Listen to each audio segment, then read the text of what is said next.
What's going on, guys? Welcome to your last, maybe there's one more, I don't know, close to the end, very close. Java game applet tutorial again with me, Travis. It's been great teaching you guys. Definitely appreciate all the support you've given me. All thumbs up and subscribing and be like, hey, this is great, serious. Thanks, man. Appreciate it because obviously I work kind of hard on it.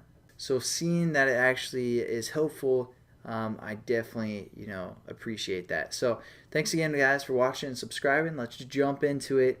As you can see, we have a ton of code here. Next, what we're going to do is we're going to check our click statement. And if there was a click and if our mouse in variable is set to true, we know that that click occurred while our mouse was within, the try again box. Makes sense? But the first thing that we have to do is we have to go up to the top of our screen and implement another listener that's going to be the mouse listener. So we can listen for click events because the motion listener just kind of looks for, motion like we just did, with menus and stuff. But we also want a click listener. So we're going to say mouse listener, and that's going to be, including clicks. And then we are going to add the implement methods that we need to. Implemented methods, and then again within our initialize method we need to add the mouse listener. So Shazam, again referring to the variables we set up. So again within we have some options here. If our mouse exits the applet, we can do something. If the mouse enters the applet at a certain area, we can do something, according to the position. Again, we can get that information from the E. I mean, that's pretty cool. So like if you want, you could just have, if their mouse leaves the applet, you could be like, hey sucker, don't hit that exit button. Stuff like that if you wanted to. So that's what those two mean. Mouse clicked is pretty obvious. That's what we're going to talk about. And then mouse pressed, that's the second it gets pressed. And mouse released is when it gets released, which is also pretty cool. So those are the 5 methods we have access to when we add a mouse listener. So let's jump into it. We are just going to go within this mouse clicked method, and what we're going to do is again say if mouse in. If that's true, we know we are within our boundary box. So that's where we're going to reset our game. How are we going to do this? Well, let's just try and call the start method, because again, let's go up here. We have a ton of code. The start method, we create our ball, I mean, whatever. We're pretty much starting up the whole game. So let's just see what happens, Let's see if we can just make it easy.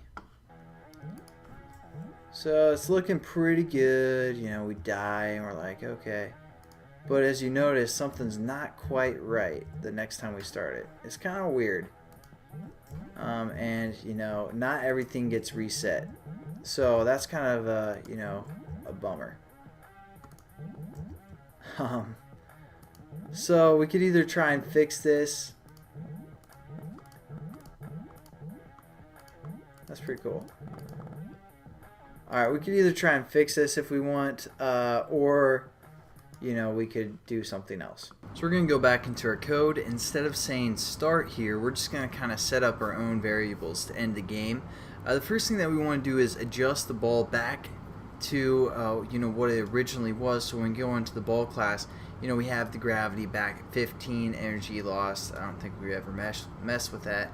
But have some of these other things the exact same, so it doesn't mess up the max speed, agility, all that. So anyways, let's go into the starting point class and get our ball back to the default of what it should be when a game starts. So we're going to set up our B variable, and all we're going to do is set our B to be,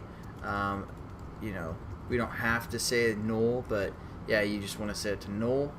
Again, you don't have to do that, but all I'm saying there is we're cleaning out the ball, and then we're just going to say new ball, kind of the same way that we defined it previously within our start method.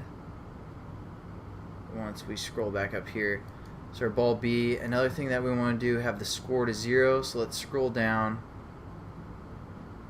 back to, you know, where we have our game over pretty much happening. We can leave a little comment for us, game over or start new game. So we have that happening. What else do we want? We want the pictures dot level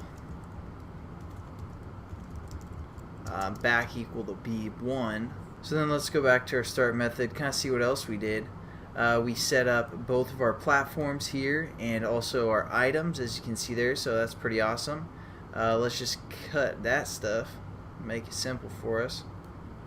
So we're going to cut that or copy that. So it's pretty much the exact same so far as our start method. You know, again, our start method was kind of giving us some problems. So again, we could have adjusted the start method, but just to, you know, kind of be lazy and not worry about anything and just kind of duplicate code, which you aren't supposed to. I mean, if you're a good programmer, you don't want to duplicate anything. You don't have to write things, you know, more than once. That's kind of the goal, but who cares? You know, we're just trying to finish the game. So we're just going to make it easy. So we're going to do that, set up again our platforms back to where they were when we started the game, when we constructed the game the first time. It'll also set up random items for each one of our items within our item array.